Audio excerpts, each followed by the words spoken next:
உள்ளபடி தீதரவே அஞ்செழுத்து ஈடும் ஆகில் அழியும் எழுதாய் விடுமோ நஞ்ச குருவே சாத்து.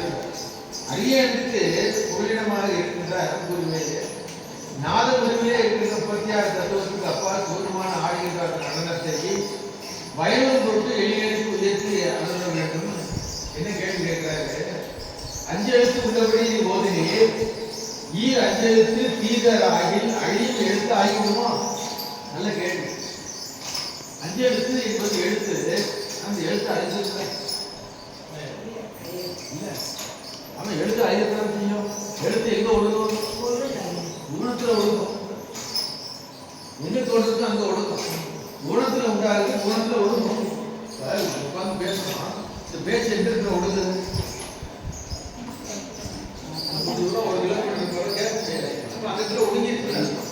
தியேட்டருக்கு போனீங்கன்னா எல்லாத்துலயும் வந்து இந்த மாதிரி உட்டு வச்சிருப்பாங்க.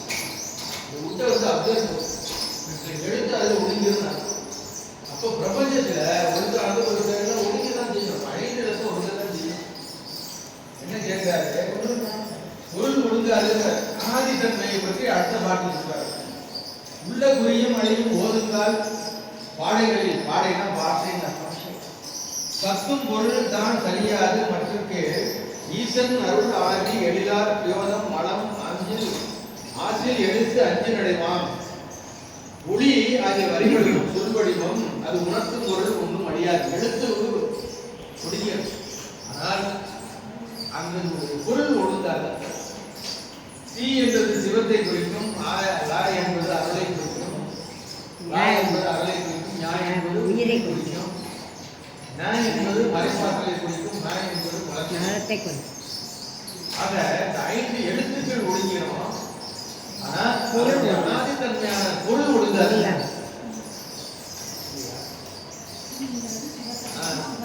அறியாது.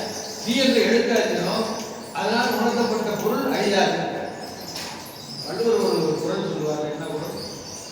தீனால் சுட்டப்படும்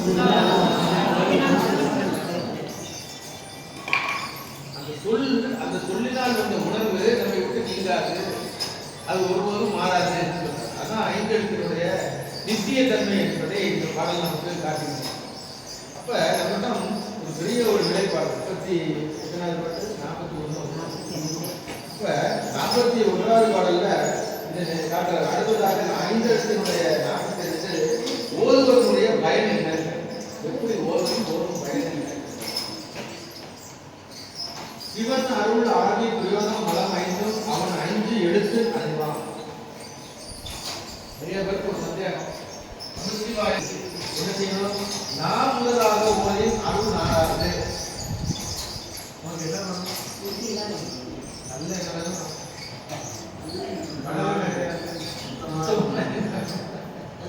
சொல்றாரு.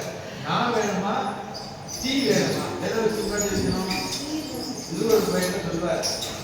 நீ அருளுக்கு முன்னாடி போகணுமா படைப்பாற்றலுக்கு முன்னாடி போகணுமா?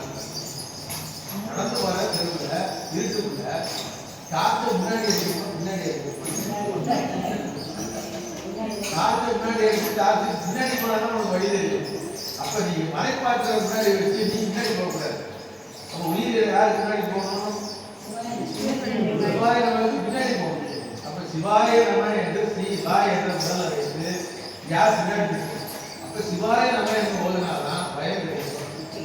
மலைப்பாட்டில் ஓதுனா மீண்டும் மீண்டும் பிறப்போம் சொல்றார். பதில் நான் முதலாக ஓதின் அருள் நாடாது நீ சென்று நின்று நீ முதலாக ஓது அருள் நாடும். என்ன பெற்றவர்கள் நம்ம சிவாய் சொல்லுவாங்க.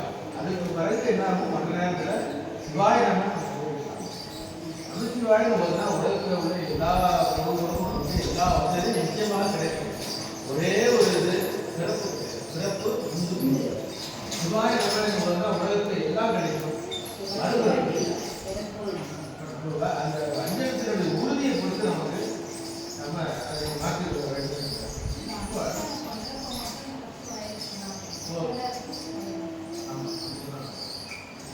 ஐந்தெழுத்து ஓதுவதின் பயன் நடத்தி 42வது பாடல் சொல்றாங்க.